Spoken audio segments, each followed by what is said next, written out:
First இந்த படம் ஆண்டவன் அப்படின்ற ஒரு படத்துக்கு ஒரு மிகப்பெரிய வாழ்த்துக்கள். படத்தில் அவங்க எந்தளவுக்கு அவங்க இந்த சமுதாயத்து மேலே அக்கறை இருக்கிற விஷயங்களை காமிச்சிருக்காங்கன்னு எனக்கு தெரியல. பட் இது வரைக்கும் இங்கே இருக்கிறவங்க பேசினவங்க நிறைய பேருக்கு வந்துட்டு நிறைய அக்கறை இருக்குது. ரொம்ப நல்ல எமோஷ்னல் பர்சனாக இருக்காங்க. அவங்கள பார்க்கும்போது ரொம்ப சந்தோஷமாக இருக்குது. அண்ட் அவங்க ஒரு படம் எடுத்திருக்காங்க, ஒரு ஃபஸ்ட்டு படம் எடுத்திருக்காங்க, ஒரு விஷயத்தை ட்ரை பண்ணியிருக்காங்க. அண்ட் நிறைய பேர் பேசும்போது தான் தெரியுது மகேஷ் வந்துட்டு யூடியூப்லலாம் வந்துட்டு வீடியோஸ்லாம் போடுறார் அப்படின்ட்டு. ஸோ அது ஒரு நல்ல ஒரு இன்ஃபர்மேஷனாக இருக்குது. ஸோ நிறைய பேர் நியூ கம்மர்ஸ்க்கு இந்த ஒரு படம் ஒரு நல்ல ஒரு அடையாளமாக இருக்கணும்னு அந்த ஆண்டவனை வேண்டிக்கிறேன். அண்ட் அந்த படம் பெரிய சக்ஸஸ் ஆகணும். எந்த ஒரு படமாக இருந்தாலும் அதில் சில கைகள் இருக்கும். இன்னும் லைக் சில சில சில ஆர்டிஸ்ட் வந்து சில படங்கள் விடவே விடாது. அப்படி வந்து பாக்யராஜ் சார்லாம் இருக்காருன்னு நினைக்கும் போது எவ்வளோ படங்கள் சின்ன வயசுலேருந்து அவரோட நான் நடிச்சிருக்கேன், அவரோட படங்களை பார்த்து வளர்ந்துருக்கேன். அண்டு எவ்ரி டைம் நான் அவர்கிட்ட பேசியிருக்கேன், வீட்டுக்கு போகும்போதெல்லாம் பேசியிருக்கேன். அண்ட் அவர் திருப்பியும் ஸ்க்ரீனில் பார்க்கும்போது எனக்கு ரொம்ப சந்தோஷமாக இருக்கேன். அண்ட் இந்த மாதிரி ஆர்டிஸ்ட் எல்லாருமே வந்துட்டு இந்த மாதிரி யங்ஸ்டர்ஸுக்கு வந்துட்டு ஒரு வாய்ப்பு கொடுத்து அவங்க டைம் கொடுத்து அவங்க டேட்டு கொடுத்து அவங்க எனர்ஜியை கொடுத்து வேலை பார்க்கும்போது தான் அந்த யங்ஸ்டர்ஸ்க்கு ஒரு பெரிய ஒரு ஒரு ஒரு ஒரு பூஸ்டாக இருக்குது. ஸோ அதுக்கே நம்ம வந்து மிகப்பெரிய ஒரு வாழ்த்துக்கள் வந்துட்டு சாருக்கு சொல்லணும். அண்ட் அந்த மாதிரி தான் சாராக இருந்தாலும் சரி, அந்த முத்துக்கான அண்ணாவாக இருந்தாலும் சரி, அந்த கஞ்சா கருப்புனாவாக இருந்தாலும் சரி, எல்லாருமே வந்து ஒரு படம் ட்ரை பண்ணியிருக்காங்க. அண்ட் அந்த படம் நல்ல ஒரு வெற்றி அடையட்டும். அந்த டேரக்டருக்காக தான் நான் வந்தேன். அண்ட் அவர் தான் ரொம்ப ஃபாலோ பண்ணிகிட்டே இருந்தார். ஸோ அவருக்கும் ஒரு பெரிய வாழ்த்துக்கள். அண்ட் ப்ரெஸ் மீடியா, எஸ் உங்களுக்கு தெரியும் ஒரு படத்தை எப்படி போய் சேர்க்கணும். ஃபர்ஸ்ட் ஆஃப் ஆல் நான் தேங்க்ஸ் சொல்லணும் டேரக்டர் சாருக்கு. இந்த படம் ஃபஸ்ட்டு சொல்லும் போது வில்லேஜ் கான்செப்டுமா அப்படின்னு சொல்லும்போது நான் கொஞ்சம் ஃபேராக இருக்கேன், உங்களுக்கு ஓகேவா அப்படின்னு சொன்னேன். நான் கேட்கும்போது அதெல்லாம் பிரச்சனை இல்லைம்மா, வில்லேஜில் இருக்கிறவங்க கருப்பாக தான் இருப்பாங்க, வெள்ளையாக தான் இருப்பாங்க, அப்படின்னால எல்லாம் கதை அந்த மாதிரி நீங்கள் பண்ணுங்க அப்படின்னு சொல்லி என்னை நம்பி இந்த கதை கொடுத்தாங்க. நான் நல்லா பண்ணியிருக்கேன். அதுக்கப்புறம் Bhagyaraj sir, thank you so much sir. ஒரு சில பேரெல்லாம் வந்து லோ பட்ஜெட் படம்னாலே பண்ணுறதுக்கு நிறைய பேர் யோசிக்கிறாங்க. ஆனால் பட் இது சின்ன படமாக இருந்தாலும் எங்களுக்காக சப்போர்ட் பண்ணி இந்த படத்தில் பண்ணியிருக்காங்க. கஞ்சா கருப்பு சார், முத்துக்காலை சார், ஸோ இவங்கெல்லாம் பண்ணியிருக்காங்க. அவங்க எல்லாருக்குமே ரொம்ப தேங்க்யூ சார்.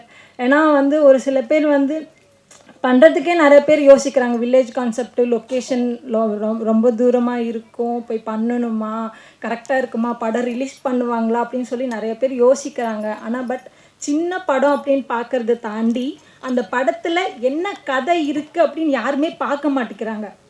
போஸ்டரையும் பேனரையும் பார்க்குறாங்க. ஹீரோ ஃபேஸ் நல்லா இருக்கா, ஹீரோயின் ஃபேஸ் நல்லா இருக்கான்னு தான் பார்க்குறாங்களே தவிர்த்து அந்த கதைக்குள்ளார போய் அந்த கதை நல்லா இருக்கா, நல்லா எடுத்திருக்காங்களா, சூப்பராக இருக்கா அப்படின்னு யாருமே பார்க்க மாட்டேங்கிறாங்க. தயவுசெய்து ப்ளீஸ் இந்த படத்தில் தேட்டரில் போய் பாருங்கள். மீடியா அண்ட் ப்ரெஸ் நீங்கள் தான் எடுத்துகிட்டு போய் தரணும். ஏன்னா இது ஃபஸ்ட்டு படம். ஸோ டேரக்டருக்கு ஃபஸ்ட்டு படம். ஸோ எல்லாருமே நாங்கள் டீமாக இருந்து ஒர்க் பண்ணியிருக்கோம். நீங்கள் சப்போர்ட் பண்ணாதான் எங்களால் ஜெயிச்சு வர முடியும். தேங்க்யூ ஸோ மச் எல்லாருக்குமே. முத்துக்கால சார் வந்து நல்லா ஜிம்னாஸ்டிக் பண்ணுவாப்புல. இன்றைக்கி நல்லா பேசி இன்றைக்கி தான் பார்த்தேன். நான் ரொம்ப அற்புதமாக பேசியிருந்தார். வாழ்த்துக்கள். அப்புறம் நம்ம டைரக்டர் சார், அவருக்கும் வாழ்த்துக்கள். அப்புறம் இந்த வில்லனாக நடிச்சிருக்கார் இல்லையா, அவர் வந்து முருங்கைக்காய் கொடுத்தாரு பாருங்க. ஏன்னா ஒரு தங்க மோதிரம் போட்டால் பரவாயில்ல. நீங்கள் நல்லா கதை எழுதிருக்கீங்க சார், தங்க மோதிரம் போட்டால் நல்லா இருக்குது. முருங்கைக்காய் அது அங்கே ஊரில் வாங்கியிருக்காரு, 50 ரூபாயும் அது கட்டு. அதை வாங்கி கொண்டு கொடுத்துட்டாரு. சரி, ஓகே, வாழ்த்துக்கள். இசையமைப்புல ரொம்ப அற்புதமாக பேசுறீங்க, நல்லா பண்ணியிருக்கீங்க. எல்லாருக்கும் நன்றி கலந்த வணக்கத்தை சொல்லிக்கிறேன். அது மாதிரி கோவிந்தராஜ் இல்லை, இவர் கோவிந்தராஜ் என்ன கொடுத்துட்டு பேசுகிறாங்க. சரி, ஓகே. சார் என்ன உங்கள் பேர்? ஆர்வங்க சார், வழக்கறிஞர் தான். அதான் அர்த்தமாக பேசினார். அவருக்கும் வாழ்த்துக்கள். இந்த படம் மிகப்பெரிய வெற்றி அடையணும். ஏன்னா இந்த நல்ல மனிதர் டைரக்டர் எனக்கு நல்லா தெரியும், ரொம்ப நல்ல மனிதர். அது இல்லாமல் நம்ம ட்ரெய்லர் பார்க்கும்போது ரொம்ப அற்புதமாச்சு. எல்லாரும் கிராமம் தான். நானும் திருநெல்வேலி மாவட்டத்தை சேர்ந்தவன். நானும் கிராமம் தான், ரொம்ப கிராமம் தான். அங்கேருந்து வந்து தான் இன்னைக்கு வந்து உலக லெவலில் அதிக படம் பண்ணேன்னு நான் ரெக்கார்டு வாங்கியிருக்கேன். அது வந்து என்னன்னா கிராமத்துலேருந்து வந்தவங்க எல்லாருமே ஜெயிப்போம். ஏன்னா அங்கே தான் உண்மை, நன்மை பண்ணுறது அத்தனையும் நமக்கு இருக்கும்.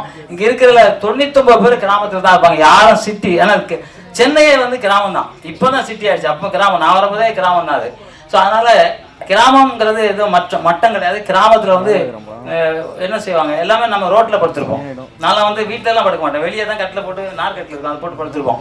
அது ஒரு இன்பம். அந்த இன்பம் இங்கே கிடைக்காது. இப்போ வெளியே படுத்தா கத்தியில் குத்திட்டு போயிடுவான், கூட இருக்கிறவன் அவன் தான் குத்துவான், சாப்பிட அப்படின்னு குத்துவான். அதனால வேற என்ன பண்ணுறது. அப்புறம் வீட்டுக்கெல்லாம் கதவு கிடையாது. எங்கள் வீட்டுலாம் வந்து கை விட்டு திறக்கிறது, பெரிய மரக்கதவு, கை விட்டு திறக்கலாம், யார் வேணா வரலாம், யார் வேணா போகலாம். இப்போ வந்து பாருங்க, ஒரு இரும்பு கேட்டு, அதுக்கப்புறம் ஒரு கேட்டு, அதுக்கப்புறம் ஒரு கேட்டு. ஏன்னா பயமா இருக்கு, ஏன்னா குடிகாரன் ஆயிட்டானுங்க. அவனுக்கு நண்பன் யாரு, அம்மா யாரு, அப்பா யாரு ஒண்ணுமே தெரியல, குடிக்கணும்னு நினைக்கிறான். ஸோ அதெல்லாம் மீறி நம்ம மகேஷ் அவர்கள் வந்து இந்த கிராமம் நல்லா இருக்கணும் அப்படின்னு கொரோனா டைம்ல பாடுபட்டு அந்த இடத்த பார்க்கும்போது எனக்கு பழைய நேரம் ஒரு டைலாக் இருந்துச்சு, ஊரை விட்டு எல்லாம் வந்துட்டோம் அப்படின்னு சொன்னோன்னே, ஐயா நம்மளும் ஊரை விட்டு வந்துட்டோம்ல அப்படின்னு நினைச்சேன். ஆனா ஊருக்கு போக முடியாது, இப்போ இங்கே செட்டில் ஆயிட்டோம், இதுதான் நம்ம ஊர் ஆயிடுச்சு. ஸோ இதனால ஊரை மறக்க மாட்டேன். ஏன்னா குலதெய்வம் அங்கே தான் இருக்கு, வருஷத்துக்கு ஒரு வாட்டி கோயில் கொடைக்கு போவோம். நம்ம அந்த ஊர் பார்த்தாக்க இங்க இருந்து பார்த்தா யாருமே இருக்க மாட்டாங்க, நான் மட்டும் தான் நிற்பேன். ஒரு வாட்டி ரோஜாவும் ஆர்கே செல்வமணியும் திருச்செந்தூர் போயிட்டு வராங்க, நான் நடு ரோட்டில் நிற்கிறேன். என்னை பார்த்தா நிற்கிறாங்க, என்னடா ஒரு சிகப்பா ஒரு கையாட்டு தான் இவர் கூப்பிடுறாரு. என்னன்னா திருச்செந்தூர் போய்ட்டு இங்கேனா இதுதான் சார் இந்த எங்கள் ஊர், எங்கள் வீடு தான் அப்படிங்கிறேன். அப்படியே சந்தோஷப்பட்டாரு. ஸோ அந்த மாதிரி எங்கள் ஊரும் கிராமம் தான். ஆனால் எல்லாரும் எம்ஜிஆர்லேருந்து சிவாஜி சார்லேருந்து எல்லாரும் எங்கள் கோயில் திருவிழாக்கு நாங்கள் கூப்பிட்டோம் அந்த காலத்துலேயே. ஏன்னா கொஞ்சம் பணக்கார ஊர், ஏழை எங்கள் ஊர் இல்லை, அதான் பிரச்சனை. ஆனால் எல்லாரும் கூப்பிட்டோம். எல்லாமே வந்து இன்னைக்கு அந்த சுற்று வட்டாரத்தில் நாங்கள் தான் முதல்ல ஸ்கூல் கட்டியிருந்தோம். இன்றைக்கி அந்த ஸ்கூல் பெருசாக வளர்ந்துருக்கு. எல்லாம் பெருந்தலைவர் காமராஜர் வந்திருக்காரு அந்த ஸ்கூலுக்கு. எல்லாருமே வந்து ஒரு கிராமம் தான், ஆனால் பெரிய ஊர். அது மாதிரி இந்த கிராமம் வந்து இன்னும் அப்படி தான் இருக்குன்னா, இந்த படத்தில் வர வருமானத்தில் கரெக்டு சார். நான் என்ன சொல்லணுமோ அது புரிஞ்சுக்கிட்டாரு அவர். ஏன்னா நல்ல மனிதர் இல்லை, அவர் நல்ல மனிதர் உண்மையாக. அவர் வந்து ரொம்ப நல்ல மனுஷன். அவர் வந்து யதார்த்த வாதியாக இருக்கார் பாருங்க. தாடி கூட டை அடிக்கல. அவர் படத்தில் அடிக்கிறார்ல, டை அடிக்கணும்ல, அடிக்கல. இப்போ டை அடிச்சிருக்காரு, அப்போ அடிக்கலையே அப்படின்னு கேட்டேன். யாரும் சொன்னாங்க அது யதார்த்தமாக இருக்குன்னு விட்டாங்க அப்படின்னு சொன்னாங்க. அதனால இந்த படம் நிச்சயமா சார், நான் மனமாக சொல்றேன், இந்த ஆண்டவன் படம், இந்த ஆண்டவன் ஆசையோட படம் மிக மிக மிகப்பெரிய வெற்றி படமா அமையணும். உங்க எல்லாரும் ஏகோபித்த கைத்தட்டலோட எல்லாம் ஊர்ல இருந்து வந்திருக்கீங்க, கமுதியில இருந்து வந்திருக்கீங்கிறாங்க. எல்லாம் எங்க ஊருக்கு உங்க ஊரை தாண்டி தான் நாங்க போவோம். ஏன்னா நானும் அதே மாதிரி ஊர்ல இருந்து வந்தவன் தான். அதனால உங்க கைத்தட்டல் தான் ஆண்டவனுக்கு கேட்கும். இப்போ நம்ம மனசுல பேசுறோம்ல, சில நேரத்திலே கூட்டத்தில் ஒருத்தர் நினைப்பான் இந்த படம் ஓடக்கூடாதுன்னு நினைப்பான். அந்த ஏன் தெரியுமா கல்யாணத்துக்கு கட்டிப்படம் அடிக்கிறாங்க, எவனா தப்பா சொன்னா கேட்க கூடாதுன்னு கட்டிப்படம். அதே மாதிரி இந்த படம் வெற்றி அடைய கைத்தட்டல் கொடுங்க. யாருன்னா கைத்தட்டல் அவங்க துரோகி.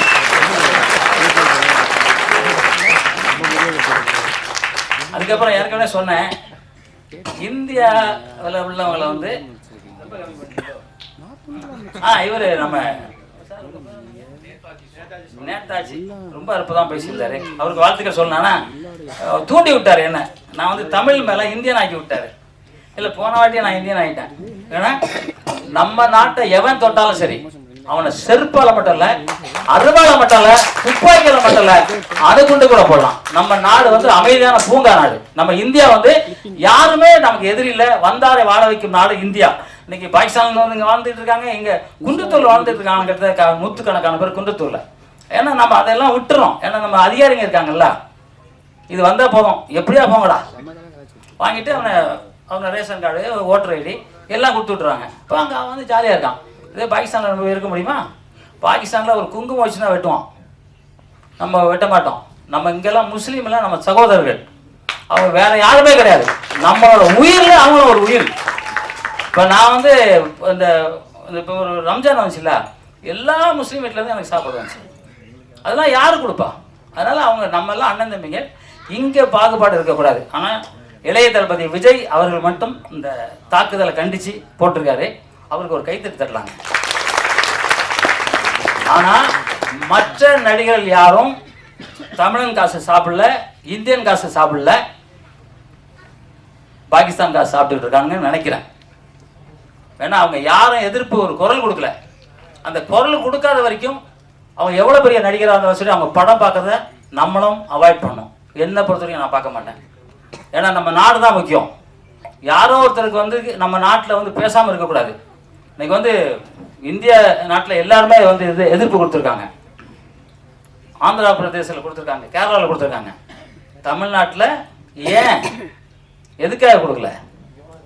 அதை கொடுக்கணும்னே இந்த உங்க எல்லாரும் கொடுக்கணும்னு நினைக்கிறீங்களா? எல்லாம் கொடுக்கணும்னு நினைக்கிறீங்களா? நம்ம இந்தியாவுக்கு ஆதரவு பண்ண நினைக்கலாம். அப்போ ஜெய்ஹிந்த், ஜெய்ஹிந்த். மோடி ஐயா வாழ்க வளர்க. அவருக்கு கருத்தை நான் வந்து இது வரைக்கும் நான் சொல்லவே இல்லை. இப்போ எனக்கு என்ன தோணுதுன்னா, அவரு நமக்கு தேவைங்கிறது மாதிரி ஆகி போச்சு. இல்லைன்னா எவனோ வந்து குண்டு போட்டு போயிடுவான். நம்ம இதற்கு சென்னைக்கு பக்கத்துல தான் இருக்கு பாகிஸ்தான் அப்படின்னு சொல்றாங்க. குண்டு ஏதோ வச்சிருக்காங்கிறாங்க. செத்தா கூட பரவாயில்ல, என் நாடு இந்திய நாடு. அந்த இந்திய நாட்டுக்காக நம்ம போராட்டத்துக்கு தயாரா இருக்கோம்.